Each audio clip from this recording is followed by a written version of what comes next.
Hi ನಮಸ್ತೆ welcome back.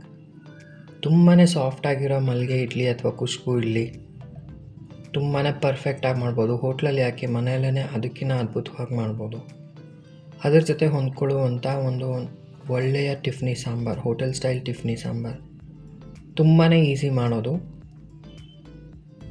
ಇಡ್ಲಿಗೆ ನಾನು ಯಾವುದೇ ಥರ ಇಲ್ಲಿ ಇಡ್ಲಿ ರೈಸ್ ಅಥವಾ ಬೇರೆ ಥರ ಸ್ಪೆಷಲ್ ರೈಸ್ ಏನೂ ಯೂಸ್ ಮಾಡಿಲ್ಲ. ರೇಷನ್ ಅಕ್ಕಿಯಿಂದನೇ ಮಾಡಿರೋದು. ತುಂಬಾ ಸಾಫ್ಟಾಗಿ ತುಂಬ ಚೆನ್ನಾಗಿ ಬರುತ್ತೆ. ಅಷ್ಟೇ ವೈಟಾಗಿ ತುಂಬ ಚೆನ್ನಾಗಿರುತ್ತೆ. ತುಂಬಾ ಸಿಂಪಲ್. ಹೇಗೆ ಮಾಡೋದು ಅಂತ ನೋಡೋಣ ಬನ್ನಿ. ದಯವಿಟ್ಟು ಪೂರ್ತಿ ವಿಡಿಯೋ ನೋಡಿ, ನಿಮಗೆ ಫುಲ್ ಅರ್ಥ ಆಗುತ್ತೆ. ವಿಡಿಯೋ ಇಷ್ಟ ಆದರೆ ಲೈಕ್ ಮತ್ತು ಸಬ್ಸ್ಕ್ರೈಬ್ ಮಾಡಿ. ಇಲ್ಲಿ ನಾನು ತೊಗೊಂಡಿರೋದು ರೇಷನ್ ಅಕ್ಕಿ. ಕಂಪ್ಲೀಟಾಗಿ ರೇಷನ್ ಅಕ್ಕಿ ತೊಗೊಂಡಿದ್ದೀನಿ. ನಾನು ಯಾವುದೇ ಅಕ್ಕಿ ಮಿಕ್ಸ್ ಮಾಡಿಲ್ಲ.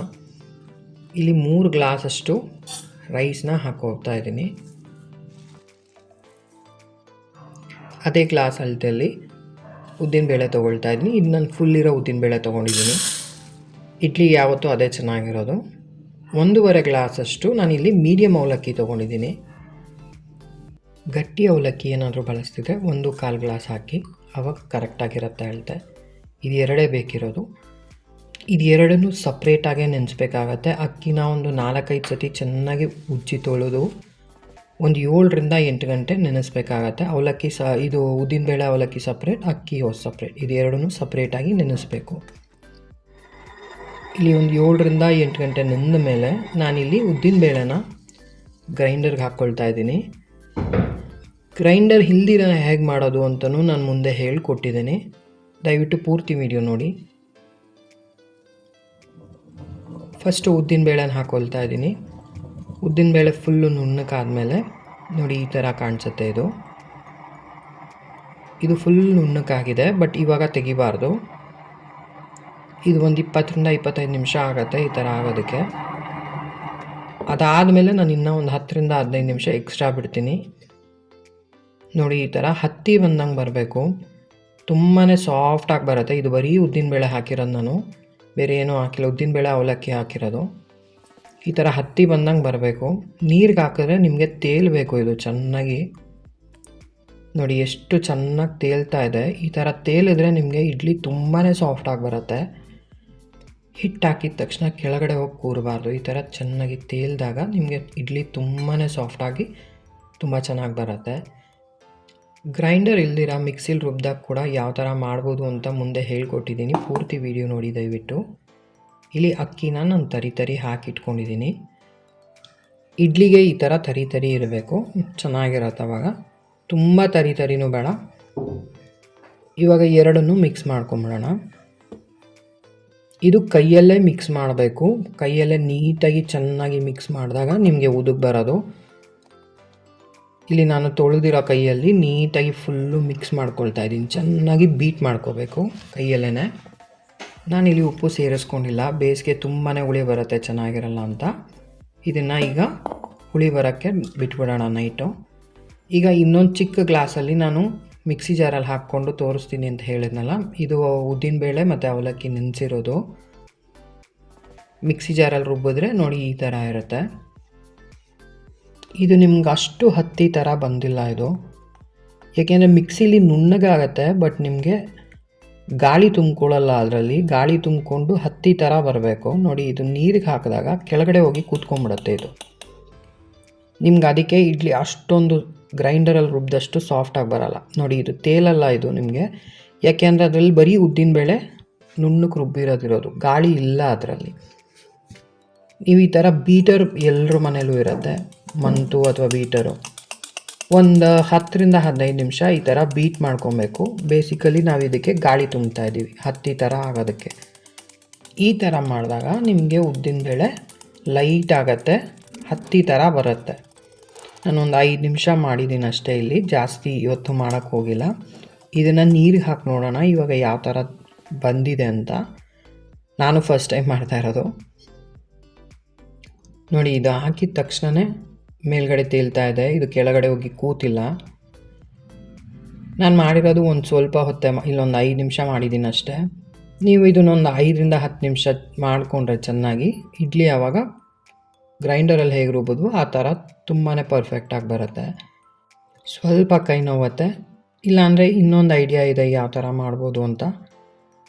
ಕೇಕ್ ಮಾಡೋದಕ್ಕೆ ಬೀಟರ್ ಈ ಥರ ಏನಾನ ಇತ್ತು ಅಂದರೆ ಇದರಲ್ಲೂ ಬೀಟ್ ಮಾಡ್ಕೋಬೋದು, ತುಂಬಾ ಬೇಗ ಆಗುತ್ತೆ. ಇದರಲ್ಲಿ ಅದಕ್ಕಿಂತ ಬೇಗ ಆಗುತ್ತೆ ನೋಡಿ. ಇದರಲ್ಲಿ ಒಂದು 5ರಿಂದ 10 ನಿಮಿಷ ಚೆನ್ನಾಗಿ ಬೀಟ್ ಮಾಡ್ಕೊಂಡ್ರೆ, ಬರೀ ಉದ್ದಿನಬೇಳೆ ಬೀಟ್ ಮಾಡ್ಕೋಬೇಕು, ಅಕ್ಕಿ ಸೇರಿಸ್ಕೊಳಕ್ಕೆ ಹೋಗಬಾರ್ದು. ಉದ್ದಿನಬೇಳೆ ಚೆನ್ನಾಗಿ ಬೀಟ್ ಮಾಡ್ಕೊಂಡ್ಮೇಲೆ ಇದನ್ನ ನೀರಲ್ಲಿ ಹಾಕಿ ನೋಡೋಣ ಯಾವ ಥರ ಬಂದಿದೆ ಅಂತ. ನೋಡಿ ಇದು ಪರ್ಫೆಕ್ಟಾಗಿ ಬರುತ್ತೆ. ಇದು ಎಷ್ಟು ನೀಟಾಗಿ ತೇಲ್ತಾ ಇದೆ, ಗ್ರೈಂಡರಲ್ಲಿ ಹಾಕಿದಾಗೆ ಬಂದಿದೆ. ಇನ್ನೊಂದು 10 ನಿಮಿಷ ವೆಯ್ಟ್ ಮಾಡ್ಕೊಂಡಿದ್ದಿದ್ರೆ ಪರ್ಫೆಕ್ಟಾಗಿ ಗ್ರೈಂಡರಲ್ಲಿ ಬಂದಂಗೆ ಬರುತ್ತೆ. ಇದು 2 ಮೆಥಡ್ ಟ್ರೈ ಮಾಡ್ಬೋದು. ಈ ಥರ ಹತ್ತಿ ಬಂದಂಗೆ ಬಂದರೆ ನಿಮಗೆ ಇಡ್ಲಿ ತುಂಬ ಸಾಫ್ಟಾಗಿ ಬರುತ್ತೆ. ಈಗ ಸಾಂಬಾರು ಹೇಗೆ ಮಾಡೋದು ಅಂತ ನೋಡೋಣ. ಧನಿಯ, ಕಡಲೆಬೇಳೆ, ಉದ್ದಿನಬೇಳೆ, ಮೆಂತ್ಯ, ಜೀರಿಗೆ, ಮೆಣಸು, ಮಣ್ಕಟ್ಟಿಕಾಯಿ, ಬ್ಯಾಡಿಗೆ ಮೆಣಸಿನ್ಕಾಯಿ, ಕರಿಬೇವು, ಲಾಸ್ಟಲ್ಲಿ ಸ್ವಲ್ಪ ಅರಿಶಿನದ ಕೊಂಬು ಅಥವಾ ಅರಿಶಿನದ ಪುಡಿ, ಇದಿಷ್ಟು 1 ಟೇಬಲ್ ಸ್ಪೂನ್ ಎಣ್ಣೆ ಹಾಕ್ಕೊಂಡು ಲೋ ಟು ಮೀಡಿಯಮ್ ಫ್ಲೇಮ್ ಇಟ್ಕೊಂಡು ಕೆಂಪಗಾಗೋವರೆಗೂ ಹುರ್ಕೊಬೇಕು. ಫುಲ್ ಅಳತೆ ನಾನು ಕೆಳಗಡೆ ಡಿಸ್ಕ್ರಿಪ್ಷನ್ ಬಾಕ್ಸಲ್ಲಿ ಕೊಟ್ಟಿದ್ದೀನಿ. ಲಾಸ್ಟಲ್ಲಿ ಸ್ವಲ್ಪ ಹಿಂಗೆ ಸೇರಿಸ್ಕೊಂಡು ಇದು ತಣ್ಣಗಾದಮೇಲೆ ನುಣ್ಣಗೆ ರುಬ್ಕೊಬೇಕು. ಇದು ತಣ್ಣಗಾದಮೇಲೆ ನುಣ್ಣಗೆ ರುಬ್ಕೋಬೇಕು. ಇಲ್ಲಿ ನಾನು ತೊಗರಿಬೇಳೆನ ಅರಿಶಿನ ಹಾಕಿ ಬೇಯಿಸಿಟ್ಕೊಂಡಿದ್ದೀನಿ. ಇದಕ್ಕೆ ಉಪ್ಪು, ಸ್ವಲ್ಪ ಬೆಲ್ಲ, ಇದನ್ನೆಲ್ಲ ಹಾಕ್ಕೊಂಡು ಕುದಿಯೋಕೆ ಇಟ್ಕೊಂಡಿದ್ದೀನಿ. ಇಲ್ಲಿ ಇದು ಚೆನ್ನಾಗಿ ಕುದಿಬೇಕು. ನಾನು ಬರೀ ತೊಗರಿಬೇಳೆ ತೊಗೊಂಡಿರೋದು. ಚೆನ್ನಾಗಿ ನುಣ್ಣಗೆ ಬೇಯಿಸ್ಕೊಬೇಕು. ಇದು ಒಂದು ಸ್ವಲ್ಪ ಕುದಿ ಹತ್ತುತ್ತಿದ್ದಂಗೆ ಸ್ವಲ್ಪ ಹುಣಸೆ ರಸ, ಒಂದು ಸಣ್ಣ ನಿಂಬೆಹಣ್ಣು ಗಾತ್ರದ ಸೈಜಷ್ಟು ಹುಣಸೆ ರಸ ಸೇರಿಸ್ಕೋಬೇಕು. ಇದು ಕುದಿಯೋ ಅಷ್ಟರಲ್ಲಿ ಒಂದು ಒಗ್ಗರಣೆ ಹಾಕ್ಕೊಂಬಿಡೋಣ ಬನ್ನಿ. ಒಂದು 3ರಿಂದ 4 ಟೇಬಲ್ ಸ್ಪೂನ್ ಎಣ್ಣೆ, ಸ್ವಲ್ಪ ಸಾಸಿವೆ, ಒಂದು 2 ಕತ್ತರಿಸಿ ಈರುಳ್ಳಿ, 1 ಮೆಣಸಿನ್ಕಾಯಿ, ಕರಿಬೇವು ಮತ್ತು ಇದು ಸಾಂಬಾರು ಈರುಳ್ಳಿ ಸ್ವಲ್ಪ. ಇದೆಷ್ಟು ಚೆನ್ನಾಗಿ ಎಣ್ಣೆಯಲ್ಲಿ ಮಗ್ಗದ ಮೇಲೆ ಒಂದು ಸ್ವಲ್ಪ ಉಪ್ಪು ಸೇರಿಸ್ಕೊಂಡು 1/4 ಚಮಚ ಅರಿಶಿನ ಸೇರಿಸ್ಕೋಬೇಕು. ಇದು ಚೆನ್ನಾಗಿ ಫ್ರೈ ಆದಮೇಲೆ ಒಂದು ಅರ್ಧ ಆಗಿದೆ ಅಂದಾಗ ಟೊಮೆಟೊ 3 ಹಾಕ್ಕೊಂಡಿದ್ದೀನಿ ನಾನು. ಟೊಮ್ಯಾಟೊ ಚೆನ್ನಾಗಿ ಸಾಫ್ಟ್ ಆಗೋವರೆಗೂ ಸ್ವಲ್ಪ ಮಗ್ಗಿಸ್ಬೇಕು. ಈಗ ಪೌಡರ್ ಪುಡಿ ಮಾಡಿಟ್ಕೊಂಡಿದ್ದೀನಿ ನೋಡಿ, ಇದು ಆಗಿದೆ. ಇದು ಉರಿನ ಲೋ ಮಾಡಿಕೊಂಡು ಒಂದು 3 ಟೇಬಲ್ ಸ್ಪೂನ್ ಆಗೋಷ್ಟು ಪೌಡರ್ನ ಸೇರಿಸ್ಕೊಳ್ತಾ ಇದ್ದೀನಿ. ಇದು ರುಬ್ಬಿಟ್ಕೊಂಡಿದ್ದಲ್ಲ. ಈ ಥರ ಎಣ್ಣೆಯಲ್ಲಿ ಮಗ್ಗಿಸಿದಾಗ ನಿಮಗೆ ತುಂಬಾ ಚೆನ್ನಾಗಿ ಬರುತ್ತೆ ಟೇಸ್ಟು. ಸೇಮ್ ಹೋಟೆಲ್ ಬಟ್ರ್ ಮಾಡಿದೋ ಆ ಥರ ರೀತಿಲಿ ಬರುತ್ತೆ. ಇದು ಚೆನ್ನಾಗಿ ಎಣ್ಣೆಯಲ್ಲಿ ಮಗ್ಗಿದ ಮೇಲೆ ಇಲ್ಲಿ ಕುದೀತಾ ಇರೋ ಬೇಳೆಗೆ ಸೇರಿಸ್ಕೊಂಡ್ಬಿಡೋಣ. ಇದನ್ನು ಇಲ್ಲಿ ಕುದೀತಿರೋ ಬೇಳೆಗೆ ಹಾಕಿರೋ ಒಗ್ಗರಣೆ ಫುಲ್ ಕಂಪ್ಲೀಟಾಗಿ ಹಾಕ್ಕೊಳ್ತಾ ಇದ್ದೀನಿ. ಇದು ಚೆನ್ನಾಗಿ ಕುದಿಬೇಕು. ಎಲ್ಲ ಹಾಕಿರೋದ್ರಿಂದ ಉಪ್ಪು, ಹುಣಸೆಹಣ್ಣು ಎಲ್ಲ ಹಾಕಿರೋದ್ರಿಂದ ಇದು ಕುದಿಬೇಕಷ್ಟೇ, ಇನ್ನೇನು ಬೇಕಿಲ್ಲ. ತುಂಬಾ ಅದ್ಭುತವಾಗಿ ಬರುತ್ತೆ. ಹೋಟೆಲ್ಗಿನ್ನ ತುಂಬ ಚೆನ್ನಾಗಿರುತ್ತೆ. ಎಲ್ಲ ಫ್ರೆಶ್ ಸಾಮಗ್ರಿಗಳು ಹಾಕಿ ಮಾಡಿರೋದ್ರಿಂದ ತುಂಬಾ ಚೆನ್ನಾಗಿರುತ್ತೆ. ಲಾಸ್ಟಲ್ಲಿ ಈ ಥರ ಕೊತ್ತಂಬರಿ ಸೊಪ್ಪು ಆ್ಯಡ್ ಮಾಡ್ತಾಯಿದ್ದೀನಿ. ಇಲ್ಲಿ ಒಂದು ಸತಿ ಟೇಸ್ಟ್ ಮಾಡಿ ಉಪ್ಪು ಖಾರ ನಿಮಗೆ ಅಡ್ಜಸ್ಟ್ ಮಾಡ್ಕೊಳ್ಳಿ. ನಿಮಗೆ ಯಾವ ಥರ ಬೇಕು ಅಂದರೆ ಇನ್ನೂ ಪುಡಿ ಹಾಕಬೇಕು ಅನಿಸಿದ್ರೆ, ಅಥವಾ ಆಲ್ಮೋಸ್ಟ್ ಕರೆಕ್ಟಾಗಿರುತ್ತೆ. ಯಾಕೆ ಅಂದರೆ ನಂದು ತುಂಬಾ ಪರ್ಫೆಕ್ಟಾಗಿ ಬಂದಿತ್ತು, ಏನೂ ಹಾಕೋದು ಬೇಕಿರಲಿಲ್ಲ. ಒಂದು ಸಾಫ್ಟ್ ಇಡ್ಲಿಗೆ ತುಂಬಾ ಚೆನ್ನಾಗಿರುತ್ತೆ. ಈಗ ಇಡ್ಲಿ ಹೇಗೆ ಮಾಡೋದು ಅಂತ ನೋಡೋಣ ಬನ್ನಿ. ಇದು ಬೆಳಗ್ಗೆ 5:30-6 ಗಂಟೆಗೆ ನಾನು ತೆಗಿತಾ ಇರೋದು. ಎಷ್ಟು ನೀಟಾಗಿ ಪರ್ಫೆಕ್ಟಾಗಿ ಉದುಗಿ ಬಂದಿದೆ ನೋಡಿ. ಇದು ಆಲ್ಮೋಸ್ಟ್ ಹತ್ತಿ ಥರನೇ ಇದೆ. ಇದು ಪರ್ಫೆಕ್ಟಾಗಿರುತ್ತೆ. ನಾನೀಗ ಚೆನ್ನಾಗಿ ಒಂದು ಸತಿ ಮಿಕ್ಸ್ ಮಾಡಿಕೊಂಡು, ಉಪ್ಪು ಹಾಕಿಲ್ವಲ್ಲ ನಾನು, ಒಂದು ಅರ್ಧ ತೆಗೆದಿಟ್ಕೊಂಡ್ಬಿಡ್ತೀನಿ. ಏಕೆಂದರೆ ಸೆಕೆಂಡ್ ಟೈಮ್ ಯೂಸ್ ಮಾಡೋವಾಗ ನಿಮಗೆ ತುಂಬಾ ಫ್ರೆಶ್ ಆಗಿರುತ್ತೆ ಬ್ಯಾಟರು. ಇದನ್ನು ಫ್ರಿಜ್ಜಲ್ಲಿ ಇಟ್ಕೊಂಡು ಇವಾಗ ಉಪ್ಪು ಹಾಕಿ ಸ್ವಲ್ಪ ನೀರು ಹಾಕಿ ಚೆನ್ನಾಗಿ ಮಿಕ್ಸ್ ಮಾಡಿಡ್ತೀನಿ. ನಾನು ಮಾಡೋ ಅಷ್ಟರಲ್ಲಿ ಇನ್ನೂ ಒಂದು ಸ್ವಲ್ಪ ಉದುಗ್ ಬರುತ್ತೆ. ಇದು ನೋಡಿ, ಇದು ಸ್ವಲ್ಪ ಗಟ್ಟಿ ಇದೆ. ಯಾವತ್ತೂ ಅಷ್ಟು ಗಟ್ಟಿ ಇರಬಾರ್ದು ಇಡ್ಲಿಗೆ, ಆವಾಗ ನಿಮಗೆ ಸಾಫ್ಟಾಗಿ ಬರಲ್ಲ. ಅದು ಬೇಯೋದಕ್ಕೆ ಒಳಗಡೆ ಒಂಚೂರು ನೀರಿನ ಅಂಶ ಇರಬೇಕು. ನೋಡಿ, ಇದು ಕನ್ಸಿಸ್ಟೆನ್ಸಿ ಕರೆಕ್ಟಾಗಿದೆ. ಇವಾಗ ಉಪ್ಪು ಹಾಕಿ ಇದನ್ನು ಇಟ್ಕೊಂಡಿದ್ದೀನಿ. ಇದು ನಾನು ಸಾಂಬಾರೆಲ್ಲ ಮಾಡಿ ಒಂದು 8 ಗಂಟೆ ಅಷ್ಟರಲ್ಲಿ ಇಡೋ ಅಷ್ಟರಲ್ಲಿ ಪರ್ಫೆಕ್ಟಾಗಿರುತ್ತೆ. ಇದು ಇಲ್ಲಿ ಇಡ್ಲಿ ಪ್ಲೇಟ್ಗೆ ಲೈಟಾಗಿ ಎಣ್ಣೆ ಹಚ್ಕೊಳ್ತಾ ಇದ್ದೀನಿ. ನೀರು ಕುದಿಯೋಕೆ ಇಟ್ಕೊಂಡಿದ್ದೀನಿ ಅಲ್ಲಿ ಪಾತ್ರೆಗೆ ಇಡೋದಕ್ಕೆ ಇದು ಇಡ್ಲಿ ಹಿಟ್ಟನ್ನು ಈಗ ಹಾಕ್ಕೊಳ್ಳೋಣ. ತುಂಬಾ ಸಾಫ್ಟಾಗಿ ತುಂಬ ಚೆನ್ನಾಗಿ ಬರುತ್ತೆ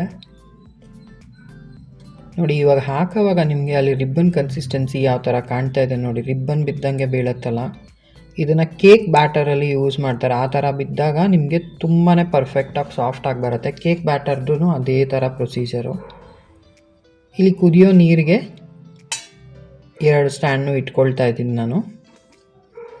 ಇಲ್ಲಿ ಮಧ್ಯ ಒಂದು ಚಿಕ್ಕ ಪ್ಲೇಟ್ ಇಟ್ಕೊಳ್ತಾ ಇದ್ದೀನಿ, ಒಂದಕ್ಕೊಂದು ಮೆತ್ಕೊಂಡೇ ಇರಲಿ ಅಂತ. ಇದು ಒಂದು 10ರಿಂದ 15 ನಿಮಿಷ ಚೆನ್ನಾಗಿ ಬೇಯಕ್ಕೆ ಬಿಡಬೇಕು ನೋಡಿ. ಈಗ ಬೆಂದ ಮೇಲೆ ಎಷ್ಟು ಬೆಳ್ಳಗೆ ಸಾಫ್ಟ್ ಆಗಿರುತ್ತೆ ಇಡ್ಲಿ. ಹೋಟೆಲ್ಗಿನ್ನ 100% ತುಂಬ ಚೆನ್ನಾಗಿ ಬರುತ್ತೆ. ಬರೀ ರೇಷನ್ ಅಕ್ಕಿ ಯೂಸ್ ಮಾಡ್ಕೊಂಡು ಮಾಡಿರೋದು. ಮೇಲ್ಗಡೆ ಈ ಥರ ಸ್ವಲ್ಪ ನೀರು ಚಿಮುಕ್ಸ್ಕೊಬೇಕು. ಒಂದು 2 ನಿಮಿಷ ತಣ್ಣಗೆ ಹಾಕ್ಬಿಡಬೇಕು, ತಕ್ಷಣ ತೆಗಿಯೋಕ್ಕೆ ಹೋಗಬಾರ್ದು. ಒಂದು ಸ್ವಲ್ಪ ತಣ್ಣಗಾದಮೇಲೆ ಒದ್ದೆ ಮಾಡಿರೋ ಚಮಚದಲ್ಲಿ ಈ ಥರ ತೆಗೆದ್ರೆ ತುಂಬಾ ಪರ್ಫೆಕ್ಟ್ ಆಗಿರೋ ಸಾಫ್ಟ್ ಆಗಿರೋ ಇಡ್ಲಿ ಬರುತ್ತೆ. ತುಂಬಾ ಸಾಫ್ಟಾಗಿ ತುಂಬ ಚೆನ್ನಾಗಿ ಬರುತ್ತೆ ಇದು ಮಲ್ಲಿಗೆ ಇಡ್ಲಿ. ಅಳತೆ ಕರೆಕ್ಟಾಗಿತ್ತು ಪ್ರೊಸೀಜರ್ ಮಾಡಿದ್ವಿ ಅಂತ ಅಂದರೆ ಇಷ್ಟು ಹತ್ತಿ ಥರ ಬಂದಿದೆ ಇದು. ಹೋಟೆಲ್ಗಿನ್ನ ತುಂಬ ಚೆನ್ನಾಗಿರುತ್ತೆ 100%. ಬರೀ ರೇಷನ್ ಅಕ್ಕಿ ಯೂಸ್ ಮಾಡ್ಕೊಂಡು ಮಾಡಿರೋದು. 3 ಕಪ್ ಅಕ್ಕಿಗೆ 1 ಕಪ್ ಉದ್ದಿನಬೇಳೆ, 1.5 ಕಪ್ ಆಗೋಷ್ಟು ಮೀಡಿಯಮ್ ಅವಲಕ್ಕಿ ಹಾಕ್ಕೊಂಡಿರೋದು. ಗಟ್ಟಿ ಅವಲಕ್ಕಿ ಆದರೆ 1/4 ಕಪ್ ಹಾಕ್ಕೊಳ್ಳಿ. ತುಂಬಾ ಪರ್ಫೆಕ್ಟಾಗಿ ಬರುತ್ತೆ ಈ ಅಳತೆ. ಪರ್ಫೆಕ್ಟ್ ಆಗಿರೋ ರೆಸಿಪಿ, ನಾನು 10 ವರ್ಷದಿಂದ ಮನೇಲಿ ಮಾಡ್ತಿರುವಂಥ ರೆಸಿಪಿ. 100% ವರ್ಕ್ ಆಗುತ್ತೆ ಇದು. ಟ್ರೈ ಮಾಡಿ ಹೇಗೆ ಅನ್ನಿಸ್ತು ಅಂತ ಹೇಳಿ. ಇಷ್ಟ ಆದರೆ ಲೈಕ್ ಮತ್ತು ಸಬ್ಸ್ಕ್ರೈಬ್ ಮಾಡಿ. Thank you for watching my video.